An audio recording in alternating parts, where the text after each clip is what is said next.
¿En qué momento aparece la gestión y producción como experiencia en tu trayectoria como artista escénica? Bueno, aparece en el Teatro La Candelaria porque yo trabajé allí durante casi 10 años en la década del 80 y digamos una de las características de pertenecer a un grupo de teatro, como grupo, como colectivo de teatristas, que es diferente a una compañía. Entonces teníamos, digamos, una relación horizontal, un acuerdo creativo. Nos habíamos juntado para crear, pero es imposible crear si no hay gestión y no hay producción.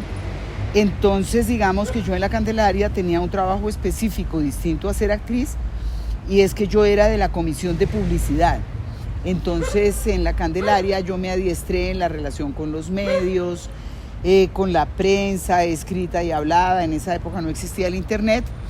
Y digamos que esos fueron como mis primeros pasos, y adicionalmente, claro, nosotros nos veíamos obligados muchas veces, pasaban 9 meses que no teníamos sueldo porque no había plata. Entonces pues nos veíamos obligados como a hacer ciertas actividades extraordinarias, una peña artística, cualquier cosa pues con el ánimo de poder recoger algún dinero y pagarle en primer lugar a los funcionarios del teatro. Porque uno como artista quiere ser creador, y si a mí me toca esperar 9 meses por el sueldo, para mí hacer teatro es una necesidad muy profunda. Pero una persona que trabaja de secretaria en un teatro pues no tiene la necesidad profunda de ser secretaria, sino la necesidad profunda de ganarse la plata y de comer, punto. Uno también, pero lo que lo mantiene en ese cuerda floja, sin amargura ninguna, es que uno está haciendo lo que quiere. Claro. Entonces esos fueron esos primeros pasos. Ok. ¿Cómo eran las convocatorias del Ministerio de Cultura y bueno, antes y cómo son ahora? ¿Cuáles convocatorias? Es que cuando yo empecé a hacer teatro, ajá, el Estado no daba ni mu, eso no existía, ningún tipo de convocatoria de nada, ni siquiera había ministerio, había un instituto chiquitico que era el Instituto Colombiano de Cultura, que manejaba todo a dedo y tenía 2 pesos, de tal manera que no habían convocatorias ni nada parecido, y uno se juntaba a hacer teatro y sabía que tenía que buscarse la comida por otro lado. O sea, y finalmente hasta el sol de hoy yo puedo afirmar, yo jamás he vivido de ser directora de teatro, no he vivido de ser actriz, nada de eso. Yo he vivido de ser docente del oficio que conozco. Y el que es de malas, si es de pronto un gran actor o un gran director o un gran músico, pero no tienen la capacidad de ser docentes porque eso ni le gusta a todo mundo, ni todo el mundo tiene por qué servir para eso, pues la ven todavía más dura. Porque al menos yo vivo de enseñar algo que me gusta, de algo que tiene que ver con mi oficio. Pero yo no me imagino que a mí me tocara trabajar 8 horas diarias en cualquier otro oficio, en un Uber, de secretaria, de lo que sea, por dignos que sean esos trabajos, para luego en lo peor del día, cansadísima, ir a hacer teatro de noche. Entonces, en realidad yo nunca he vivido del teatro, jamás. He vivido de enseñar teatro, de enseñar dramaturgia, de hacer proyectos con comunidad en los cuales el teatro es una herramienta para la restauración del tejido social, para hacer trabajo de memoria, etc. Entonces, por todos esos trabajos es mucho más fácil que me paguen un dinero para comer las raras 3 veces diarias que como. En cambio, es muy difícil vivir de ser directora de teatro. O sea, no. Entonces, de una vez, claro, yo podría hacer otra clase de teatro, porque hay un teatro que no arriesga nada. Hay un tipo de teatro en el cual el espectador no se siente cuestionado en nada, y digamos es algo cercano al divertimento, al entretenimiento, y probablemente, no lo sé, en realidad no conozco a nadie que viva tampoco de hacer teatro de divertimento, pero me imagino que es más posible, es más comercial. Claro. Ok, cuando ustedes fundan Umbral Teatro, cuando empieza el grupo de ustedes, ¿los mecanismos de producción que tenían en el Teatro de la Candelaria se continúan o empezó otro proceso de gestión y impulso? Pues lo que pasa es que lo que uno ya trae, lo trae y no se lo quita a nadie te quita lo bailado. El problema es que uno se va de la casa a sufrir. Entonces, naturalmente, de estar usted trabajando en el mejor grupo del teatro del país y de Latinoamérica, en ese momento uno de los grandes grupos del mundo, sigue siendo un grupo muy representativo, pero también hoy hay un momento teatral muchísimo más grande. Tener un teatro, una sala maravillosa, donde además tienes tu almuercito, donde tienes el respaldo de un gran maestro, del maestro de maestros, del maestro con 5 M's, pues naturalmente irse usted a sufrir, a no tener teatro, a no tener el almuercito, a no tener el nombre que igual tenía el Teatro La Candelaria, y además a que se te reconozca no como la persona de Umbral Teatro, sino la que se fue de La Candelaria. Sí, es como cuando a uno dice, no, es que es la mujer de tal, no, es que es la esposa de Pepe. Entonces, no, los que eran de La Candelaria. Entonces pasó bastante tiempo para que empezáramos a hacer Umbral Teatro y no los que eran de La Candelaria, experiencia que por supuesto ni niego ni nada parecido, porque al contrario, lo mejor que me pudo pasar en la vida a mí es haber pasado por ese colectivo y haber pasado por el aprendizaje con el maestro Santiago García. Entonces, igual uno quiere mucho a la mamá y también se va de la casa. Entonces nos fuimos de la casa porque uno cuando crece se va de la casa a sufrir un buen tiempo hasta lograr uno consolidar con un trabajo adecuado de gestión y de producción, consolidarse como colectivo. ¿Qué? ¿Cómo fueron esos primeros alcances? ¿Cómo se fueron dando esos primeros alcances? ¿Bajo qué estrategias? Pues las más domésticas del mundo, mi corazón, como tener que ensayar en Quiebracanto, que era un bar de un amigo que todavía existe, que abría a las 6 de la tarde, entonces nosotros ensayábamos de 1 a 5, porque a las 5 ya barrían y recogían para que empezara el bar. Luego ensayando por allá en un sótano que tenía el TPB, un sótano helado, y luego terminamos en la SAP, allá arriba en el salón del último piso. En esa época dirigía la SAP el maestro Álvaro Restrepo. Entonces nos prestaban ahí por la noche. Era la época en que nos tocaba haber pasado usted de dedicarle lo mejor del día, la mañana entera a la creación, ahora tenerlo que hacer de noche porque no había espacio. O sea, dificilísimo. Claro. Y entonces de ahí vino la necesidad de buscar un espacio, eso fue lo primero. Necesitamos un espacio, porque un espacio es un punto de referencia. Yo estaba mamada, perdónenme, de guardar en mi casa telas negras, zapatos viejos, todas las porquerías que cargamos los teatreros revueltas como con mi ropa, y no. Entonces, lo primero fue la necesidad de entonces encontrar un espacio. Entonces nos buscamos un espacio en donde tenía que ser una bodega, ¿y dónde hay? O al occidente en la Miércoles o en el barrio Ricaurte, que era más central. Pues nos fuimos al Ricaurte a comer gasolina, una bodega del carajo, pero donde en el primer piso tenían una vaina como de reparación de yo no sé qué cosa y subían unos hedores como de cosa química o de soldadura, asqueroso. Entonces, aunque ya teníamos el espacio, nos tocó trabajar de noche cuando salían de trabajar los de la soldadura. Y al salir era un camello, porque eso es una zona recontra insegura, Los Mártires, pero tremenda.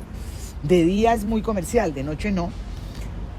Entonces nada, cambiamos de sitio a un sitio que no tenía ese problema. Y nada, ahí seguimos. O sea, creo que lo primero que nos dio realmente, a ver, digo yo, eso es como la cola de la cometa. Si usted no le pone la cola a la cometa, no le funciona con la sola pita. Entonces la cola que necesitaba la cometa para volar bien era tener un espacio. Y eso fue lo que hicimos. Claro. ¿En qué momento se constituye este espacio que tienen actualmente, en el 2023? Uno, es entre comillas, que nosotros hemos tenido espacio toda la vida. Pero entonces ya llegó un momento en que en Los Mártires cambiamos de lugar a otro lugar, que ahí ya dimos fue con un estafador. Entonces era un edificio de 7 pisos. El tipo nos arrendó el 6º y el 7º. Y tenía arrendado del 1 al 5 a unas empresas de costura. Entonces estaba muy bien porque esas no hacían humo. Y resulta que me empezó a llegar el agua como por 1 millón de pesos. Pues el tipo le había arrendado las bodegas del 1 al 5 a la gente con el agua incluida, pero el contador estaba en mi bodega. Después el tipo se escondió para que yo no le devolviera la llave, me demandó, una cantidad de desgracias. Entonces nada, ya me fui de allá y nos vinimos para acá, de eso hace como 13 años, en el 2011, que nos vinimos aquí al Galponcito en la 19. Y ahí todo ya mejoró porque ya pudimos también entonces traer más público, porque en Los Mártires iba público, pero de ahí del barrio, y haciéndolo muy temprano, a las 6. Era demasiado marginal. Entonces ya acá pues logramos consolidar mucho más todo porque ya podía venir público. ¿Cómo fue la organización de las tareas de cada uno? O sea, ¿había solo una persona que se encargaba de la gestión y de la producción o eran entre todos? Pues a ver, es que de eso, de ese espíritu de la Candelaria, sí no pude rescatar nada. ¿Por qué? Porque son otros tiempos. El medio teatral en el que yo crecí, tú no trabajabas dándole nalga a todo mundo. Perdón si esto no es muy académico. Pero hoy uno se encuentra con unos actores que tienen media hora para hacer muecas aquí, luego van a la otra media hora a hacer muecas a otro lado. Les da exactamente lo mismo, no a todos y a todas, no. Hay gente que sí calibra, pero termina dándoles exactamente lo mismo si, digamos, la calidad del trabajo. Les importa es donde hayan 2 pesos, punto. Aquí me pagan 2 pesos, aquí hago de payaso. Allá me pagan 3 pesos, me empeloto. O sea, no tienen ninguna relación de pertenencia a nada. Sí, simplemente yo soy actor y yo hago mis muecas, con el que sea. Yo eso no lo critico ni voy a entrar a polemizar con eso. Yo odio las polémicas. A mí me interesa hacer teatro y yo no voy a exigirle a la gente cosas que la gente no puede dar. Entonces, si yo, cuando mi hija tuvo 1 año y ya caminaba y no la podía sacar a la calle porque no tenía zapatos, hice eso, ese es mi problema. Yo no espero que los actores y las actrices de hoy hagan eso, ¿sí? No. Son otros tiempos, punto. Entonces yo a nadie le pido que mueva un solo dedo, nada. Umbral Teatro tiene unos actores y unas actrices y unos videoartistas y unos bailarines y unos músicos que solamente son artistas, punto. Y quien hace toda la gestión soy yo y no me arrepiento de hacerla ni estoy brava con ellos porque no la hagan. Porque tampoco yo, además, digamos, de hacer muy buen teatro, o sea, yo no le estoy brindando a la gente lo que la Candelaria me brindaba a mí. La Candelaria me brindaba un sueldo aunque yo tuviera que esperar 9 meses, pero había un sueldo. Yo no tengo las condiciones de producción y de gestión que me permitan tener un elenco al que yo le pueda garantizar que tiene, aun cuando se demorara, una plaza mensual. No tengo, por lo tanto no les puedo pedir que estén ahí a costa de qué. Entonces, ¿cómo funcionamos? Para hablar a calzón quitado. Somos un grupo, un stop de gente, somos 25 personas. Cuando vamos a empezar montaje, yo pregunto quién tiene tiempo de trabajar toda la mañana y además tiene resuelto su problema económico. Punto. Entonces, de los 25 llegan 5, llegan 8, llegan 11, 13. Los que en ese momento tengan resuelta su vida económica, que no puede ser mi problema. Yo no me voy a echar encima el problema de la vida económica de la gente. Mi único problema es artístico. Y el que quiera crear conmigo, crea así. Punto.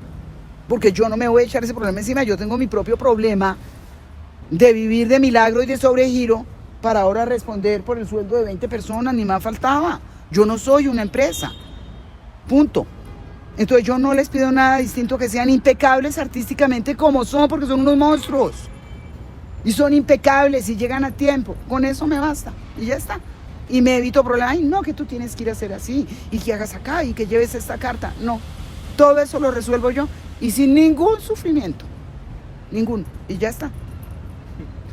¿Cómo empezaron a aparecer esos aliados en el camino que se convirtieron después en entidades que patrocinaron o que te aportaron a tus procesos como pedagoga o como creadora? ¿Dónde los empezaste a conocer? O cómo ¿A conocer a quién? A la gente que te ha patrocinado en tus aventuras. No, a mí nadie me ha patrocinado. Pues yo por patrocinio entiendo que me dan como unos dineros o unas infraestructuras. No.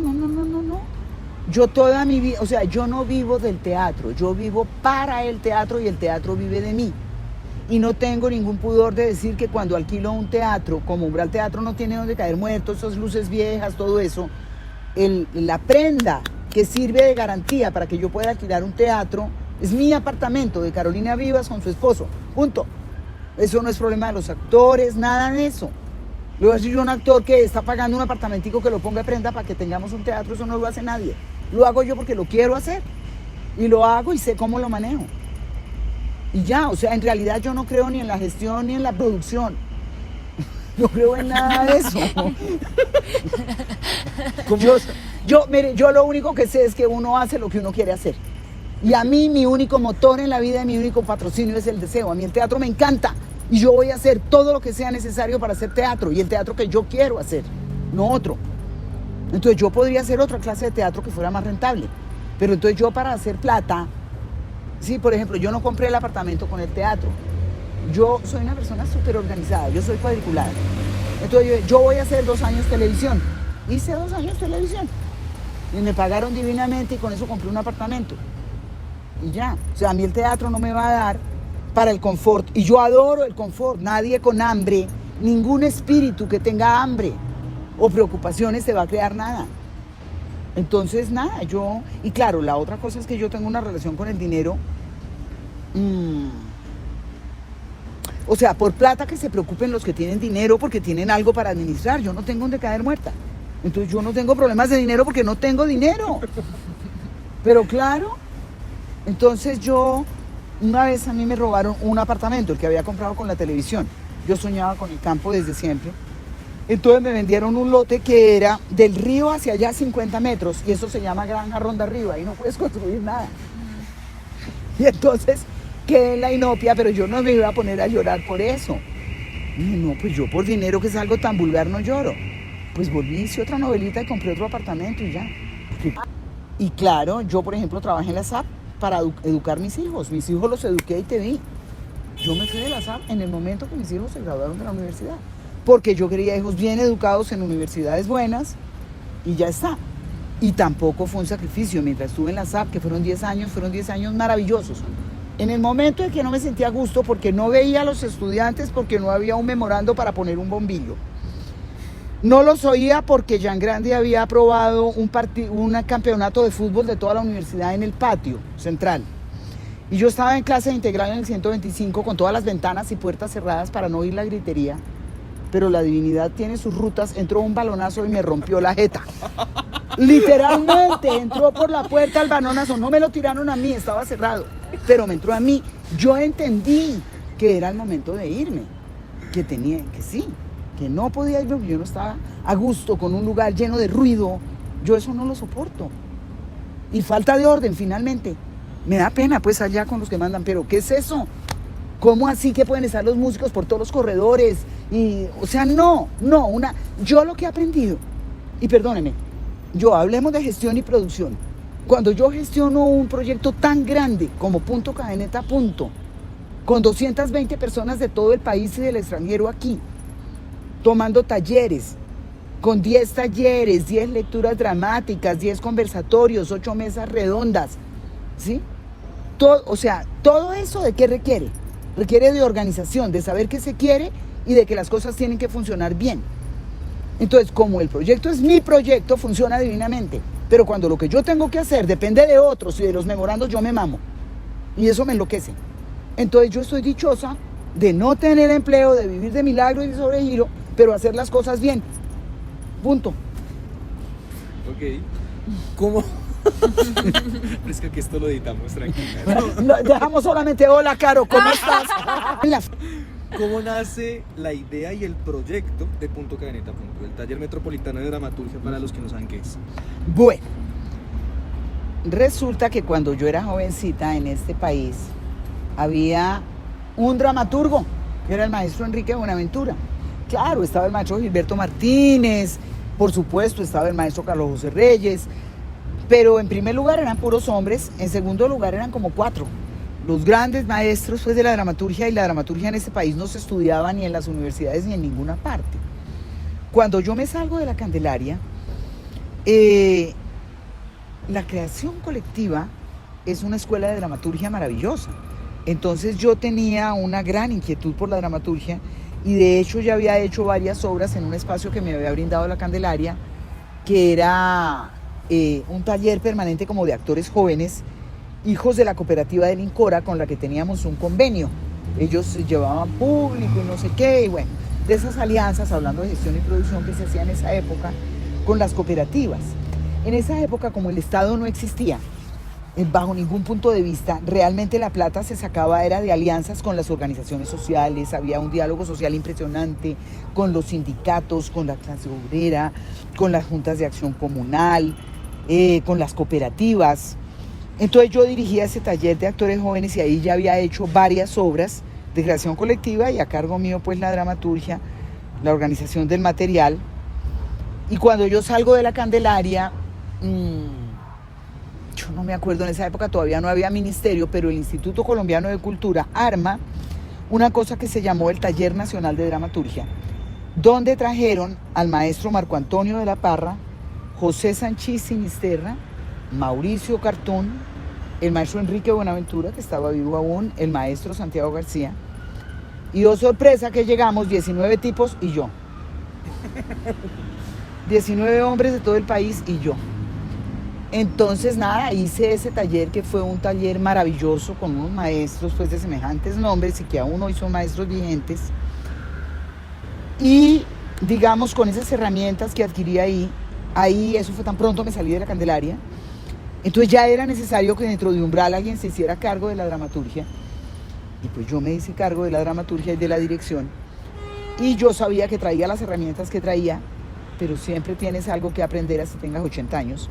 Y yo soy la eterna estudiante, a mí me encanta oír a mis colegas. Entonces, y en el momento además era joven, pues con mayor razón. Entonces hice ese curso y ahí seguí como escribiendo. Pero para responderte, para mí fue tan contundente esa experiencia que yo entendí que si los dramaturgos y dramaturgas jóvenes tenían una experiencia similar, es posible que hubiera un alto impacto en el desarrollo de la dramaturgia del país, tal cual me lo ha demostrado la vida. Y eso ya, claro, los dramaturgos y dramaturgas tienen su propio... Es decir, no vamos a ganar, como es que dicen, indulgencias con avemarías ajenas. De tal manera que los autores y autoras que han pasado por Punto Cadeneta igual son muy buenos y hubieran hecho su trabajo. Pero ese útero, esas herramientas ahí recibidas, etcétera, etcétera, no lo digo yo, también lo dicen ellos, que son muy generosos y muy agradecidos con el proyecto, pues les ha dado las alas necesarias para volar como están volando. En estos días, en una charla que tuve con Belandia en Medellín, que estábamos lanzando los libros de la tienda teatral, él dijo una cosa que me pareció muy interesante. Yo no la había visto así, pero me pareció clarísima. Realmente en este momento, dentro de los actores que juegan en el teatro, el sector más dinámico en este momento en el teatro del país es la dramaturgia. Y es la que está retando al teatro y la que la está... Entonces, nada, yo creé Cadeneta Punto inspirada en esa experiencia y además con el mismo modelo. La idea de una educación de altísimo nivel por fuera de la academia. Por fuera de la academia. Pero no por estar por fuera de la academia que carezca de nivel. No todo el mundo tiene para pagar una maestría. No todo el mundo tiene el tiempo. Ni todo el mundo que llega a una maestría tiene precisamente interés en la escritura. Hay gente, y es legítimo también, que llega a una maestría de escritura porque es profesor de español en un colegio y necesita una maestría para mejorar su sueldo, punto, pero él no quiere ser escritor. Es legítimo, ahí está el espacio, lo necesita, pero en cambio hay un montón de gente que no puede acceder a esos espacios a nivel superior, que son grandes escritores y escritoras y han encontrado en ese útero, en Punto Cadeneta Punto, la posibilidad no de dialogar solamente conmigo, ni más faltaba, sino con la gran dramaturgia del mundo, que es el trabajo valioso, lo digo sin ninguna modestia, que yo he hecho, es traer para los estudiantes de manera gratuita los mejores maestros de la dramaturgia de nuestro idioma. Y eso lo ha hecho el proyecto, y ese es el orgullo de ese proyecto, no mío, del proyecto. Entonces así nace. ¿Y cómo lo hago? De la misma manera, de milagro. ¿Por qué? Pero claro, por eso se llama Punto Cadeneta Punto, porque es un tejido de voluntades. ¿Y qué pasa? Que Umbral Teatro como grupo, como persona jurídica, solo puede ganar 2 concursos con el Ministerio y 2 con IDARTES. Y como la naturaleza de Umbral Teatro no es ser una entidad educativa, sino un grupo de artistas que hacen obras de teatro, pues yo en las convocatorias me tengo que presentar para buscar recursos, para hacer teatro, porque claro, la gente llega con su vida resuelta. Arrancamos el montaje, pero el 90% de las veces hemos terminado consiguiendo los recursos y se ganan los concursos porque como ya viene toda la fuerza del proceso, no estás hablando caca, estás escribiendo proyectos que nadie te dijo se escribe así, objetivo 1. No, tienen la fuerza de la creación.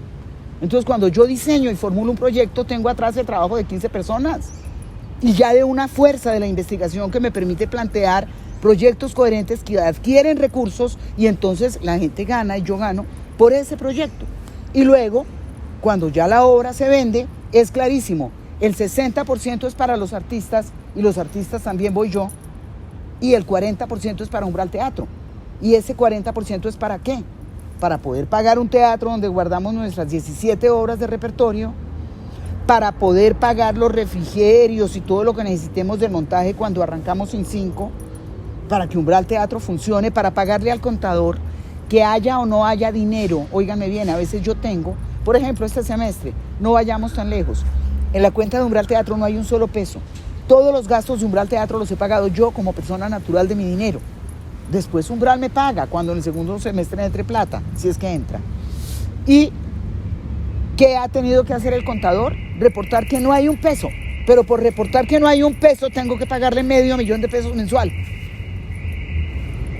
Entonces ese es el... O sea, esto no es fácil. Pero finalmente, repito, la única fuerza que existe, la única para mí, es el deseo. Porque si no hay el deseo, pues no te mueves. Y si no te mueves, pues no te va a caer plata del techo. Pero sobre todo, y cierro con esto hablando de gestión y producción y hablando del Estado, claro que es deber del Estado apoyar la investigación artística y la investigación científica, por supuesto que sí.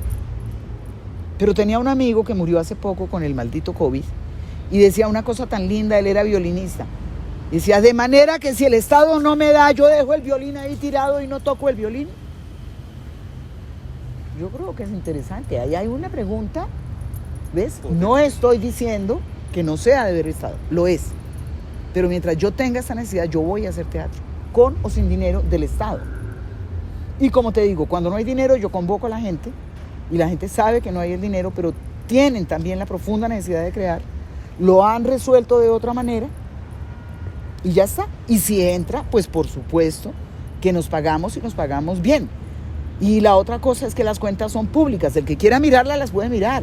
Que vendimos una función se sabe en cuánto. O sea, no hay secretos. Porque hay grupos que funcionan como con cierto secretismo y tienen como unos dueños. Y también es legítimo. Yo en eso no me meto. Si hay gente que se quiebra las pestañas, o yo podría decir legítimamente, si yo aquí me quiebro el jopo, ¿yo por qué tengo que dar razones? Pues las doy. Las doy porque no tengo nada que ocultar. Que quedan nuestras últimas 2 preguntas. Ajá. Una, cuando Umbral empieza a hacer producción de obras como Umbral Teatro, ¿cómo empezaron a gestionar sus viajes al exterior con esas obras? O sus viajes dentro de Colombia, sí, también con esas mismas obras. Lo que pasa es que yo creo profundamente en el tejido. Yo soy india. ¿No? Se está quitando la moña, ya que esto no se está viendo. ¿Qué? Bien, yo soy una indígena nasa. Entonces yo creo en el tejido. Entonces, ¿qué pasa? Que existen los grandes festivales del mundo, que en general son unas mafias, y ahora muchísimo más, porque ahora tenemos esa figura espantosa de las, ¿cómo es que se llaman? Los mercados y las ruedas, ¿cómo es que se llama?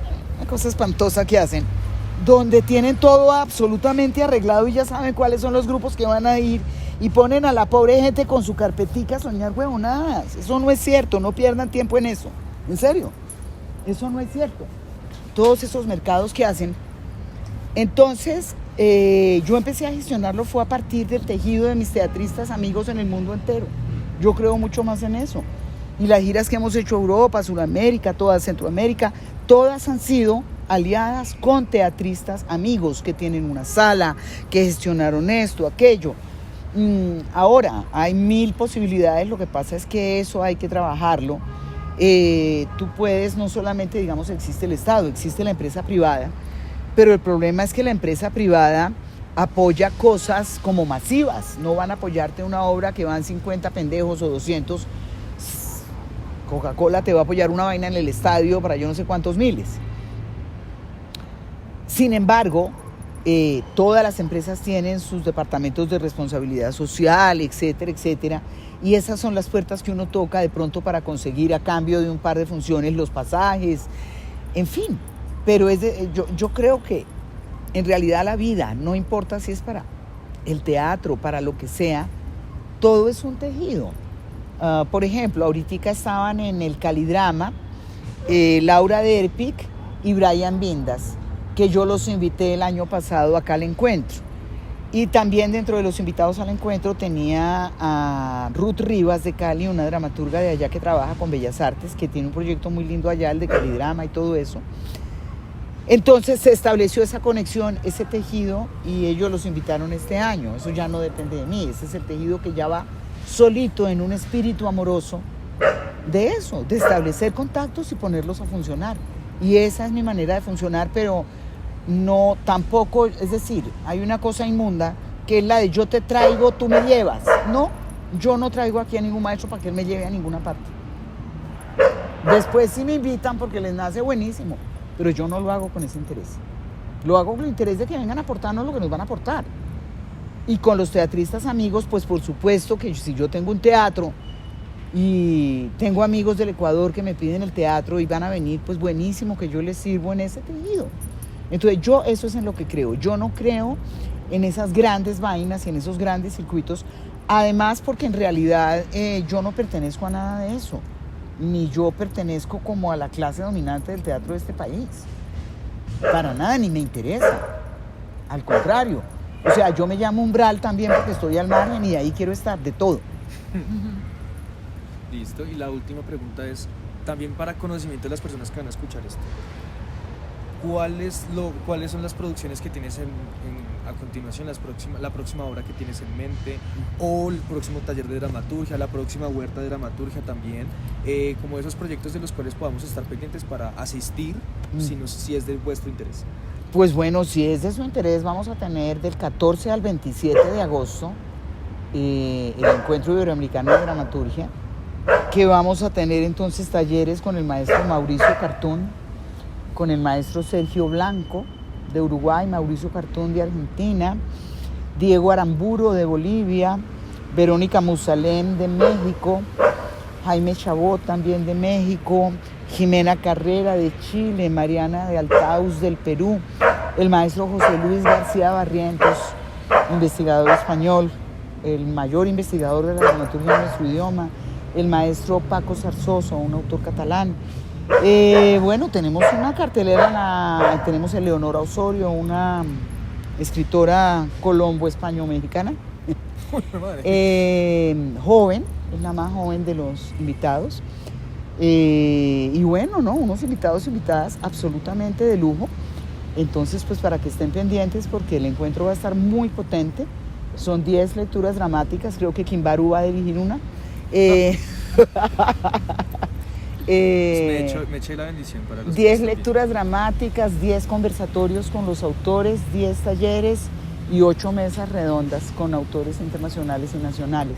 En las cuales Kimbaru va a estar molestando. Entonces, pues nada, invitarlos a esto. Y bueno, la huerta dramatúrgica se hace cada 3 meses en el campo. La próxima huerta la tenemos el primer puente de mayo. Y nada, pues para que estén pendientes los que les interese la escritura. Listo, muchas gracias, maestra, gracias por tu tiempo. Gracias aquí para echar vainazos.